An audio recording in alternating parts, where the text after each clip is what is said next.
नमस्कार डी मराठीमध्ये आज आपण दिव्या भारतीबद्दल माहिती घेणार आहोत आणि त्यासाठी आपल्याला जायचंय मुंबईमध्ये.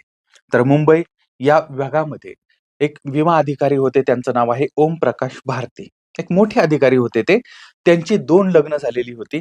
त्यांचं पहिलं लग्न झालतं आणि त्या पहिल्या लग्नापासून त्यांना पहिली एक मुलगी होती. तिचं नाव आहे पूनम भारती.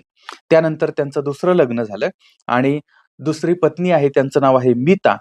आणि या मीता यांना 2 मुलं होती. थोरली दिव्या आणि धाकटा कुणाल. तर अशा पद्धतीने हा ओम भारती यांचा परिवार होता. 25 फेब्रुवारी 1974 या दिवशी दिव्याचा जन्म झालेला होता आणि लहानपणापासूनच अत्यंत लाडात, अत्यंत प्रेमाने तिला वाढवलेलं होतं. आता या ठिकाणी तिला लहानपणापासून वाढवण्यामध्ये तिची एक मोलकरीण आहे अमृता कुमारी. हिचा फार मोठा वाटा होता आणि आईपेक्षा जास्त जीव त्या अमृता कुमारीनं या दिव्या भारतीला लावलेला होता. आता हे मी सुरुवातीलाच का सांगतोय? कारण नंतर ह्या ही जी अमृता कुमारी आहे तिच्याबद्दलची माहिती आपल्याला मिळणार आहे. तर आता ही जी दिव्या आहे, ती दिव्या लहानाची मोठी होत होती. तिला प्राथमिक शाळेमध्ये टाकलं. त्यानंतर माध्यमिक शाळेमध्ये जायला लागली. तर जुहू या ठिकाणचं माणिकजी कपूर हायस्कूल जे आहे, त्या हायस्कूलमध्ये हिचं शिक्षण चाललेलं होतं. दिव्या जी आहे ती अत्यंत सुंदर, अत्यंत गोड, अत्यंत गुटगुटीत आणि एखाद्या भावलीसारखी दिसायला असणारी अत्यंत आकर्षक अशा पद्धतीच्या व्यक्तिमत्वाची ती धनी होती आणि तिला शिक्षणाची मात्र बिलकुल आवड नव्हती आणि आपण एक म्हणतो ना, तशा पद्धतीनं ती होती. अजिबात शिक्षणामध्ये तिला रस नव्हता. पण 9वी पर्यंत कसंबसं ती पास होत गेली होती. कशीबशी तिचं ते शिक्षण चाललेलं होतं. पण तिला मॉडेलिंगची आवड होती. कारण प्रत्येक जण यायचा, सुंदर दिसते, चांगली दिसते, असं होतं तसं आणि त्याच्यामुळे तिला वाटायचं की तिचं जे सौंदर्य आहे, ते सौंदर्य हे मॉडेलिंगसाठी आहे, अभिनयासाठी आहे वगैरे, वगैरे आणि त्याच्यामुळे शिक्षणावरती तर ती बिलकुल लक्ष देत नव्हती. आता याच काळामध्ये निर्माते आहेत नंदा तोलानी. तर यांना गुनाहो का देवता नावाचा चित्रपट बनवायचा होता आणि त्यासाठी त्यांनी दिव्याला पाहिलं आणि अत्यंत सुंदर आणि दिव्याचं वय त्यावेळेस काहीतरी 14च्या आसपासचं होतं, 14-15च्या आसपासचं आणि त्यावेळेस मॅनेजर जे आहेत तोलानींचे, ते दिव्याच्याकडे आले, दिव्याच्या घरी आले, आई-वडिलांकडे आले आणि प्रत्यक्ष भेट घेऊन त्यांना सांगितलं, की म्हटले, की "दिव्याला या चित्रपटामध्ये आम्ही घेऊ का?" आता त्यावेळेस त्या मुलीला विचारलं, किंवा "तुला चित्रपटात काम करायचं का?" तर मुळामध्ये तिला त्या चित्रपटांबद्दलची जास्त काही डिटेल माहीत नव्हती आणि आई-वडील वाट पाहत होते, की बाबा मुलगी जर समजा तिचं वेगळं जर करियर असेल, वेगळं जर करियर केलं, समजा शिक्षणात तर तिचं काही जास्त लक्ष नाहीये. मग जर तिला वाटलं ह्या क्षेत्रामध्ये जावं, तर त्या क्षेत्रामध्ये म्हणजे आई-वडील पूर्णपणे पाठीशी होते, सपोर्टिंग होते. आणि दिव्याला तर ऑलरेडी अभ्यासाचा कंटाळा होताच आणि आईला विचारलं, की "मी जर चित्रपटात काम करायला लागले, तर मग अभ्यासाचं काय?" तर आई म्हटली, "तुला शिक्षण सोडावं लागेल." शिक्षण सोडावं लागेल हे म्हटल्यानंतर म्हटली, "मी तयार आहे. मला शिक्षण सोडून बाकी काही करायला सांगितलं तरी चालेल."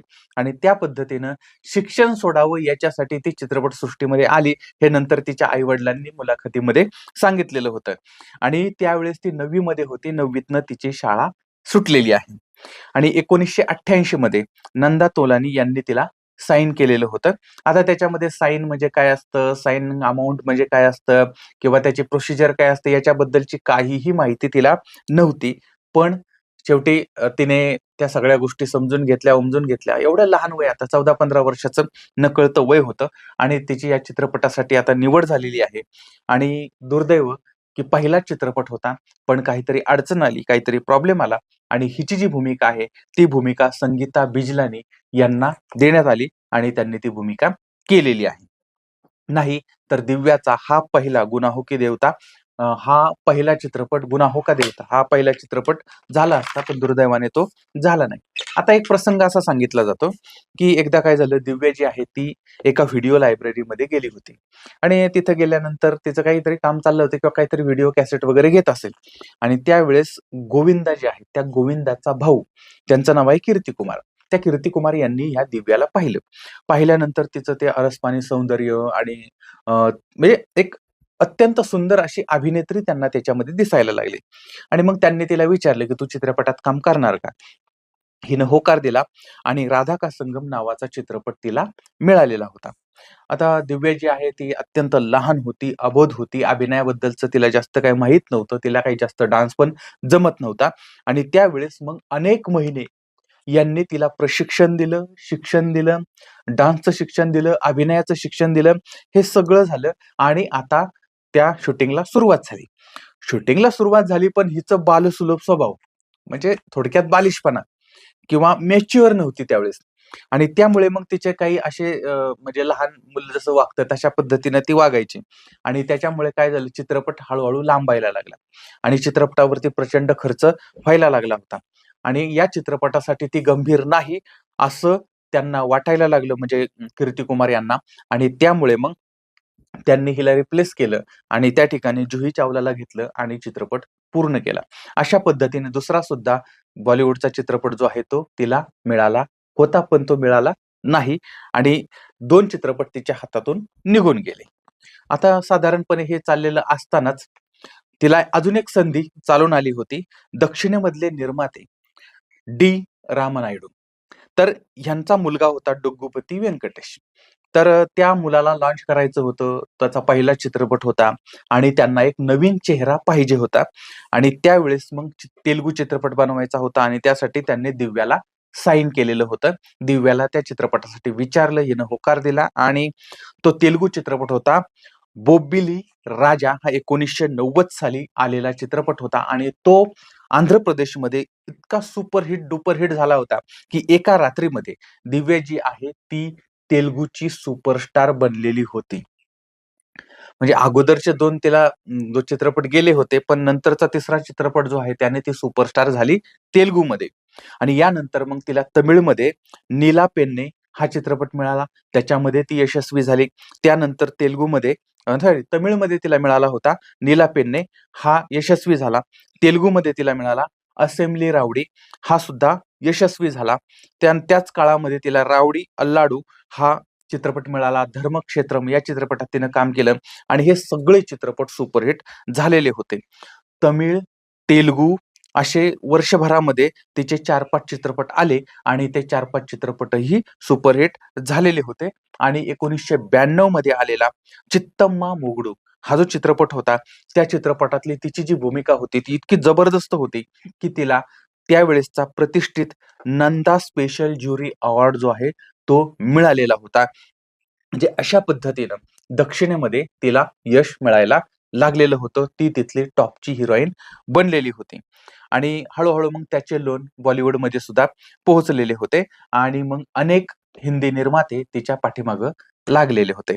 याच्यामध्ये 1992 मध्ये राजीव राय यांचा विश्वात्मा हा चित्रपट होता. त्या चित्रपटामध्ये हिनं काम केलेलं आहे आणि त्याच्यातनं तिनं हिंदीमध्ये पदार्पण केलं होतं आणि सात समंदर पार में तेरे पीछे पीछे आ गई हे जे गाणं आहे ते गाणं त्या काळामध्ये आणि आजही देशभर गाजत आहे, गाजत होतं आणि गाजत राहील.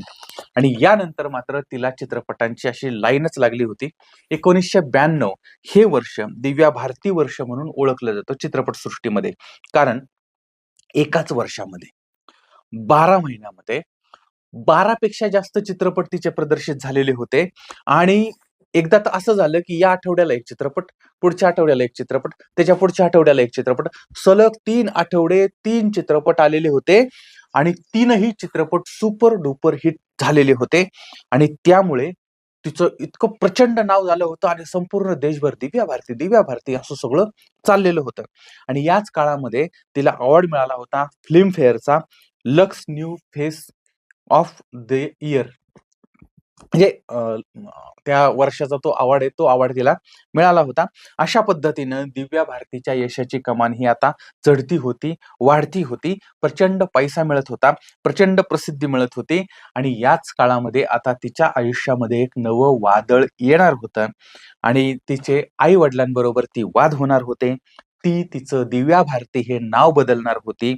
ती स्वतःचा धर्म बदलणार होती आणि नव्या जीवनाला सुरुवात करणार होती आणि तिचा शेवटचा दिवस आपण पाहणार, हे सगळं पाहणार आणि शेवटचा दिवस कसा होता हे सुद्धा आपण पाहणार आहोत पुढच्या भागामध्ये. तेव्हा पुढचा भाग पाहायला सुद्धा विसरू नका. तर पुन्हा भेटूया पुढच्या भागामध्ये. तोपर्यंत धन्यवाद.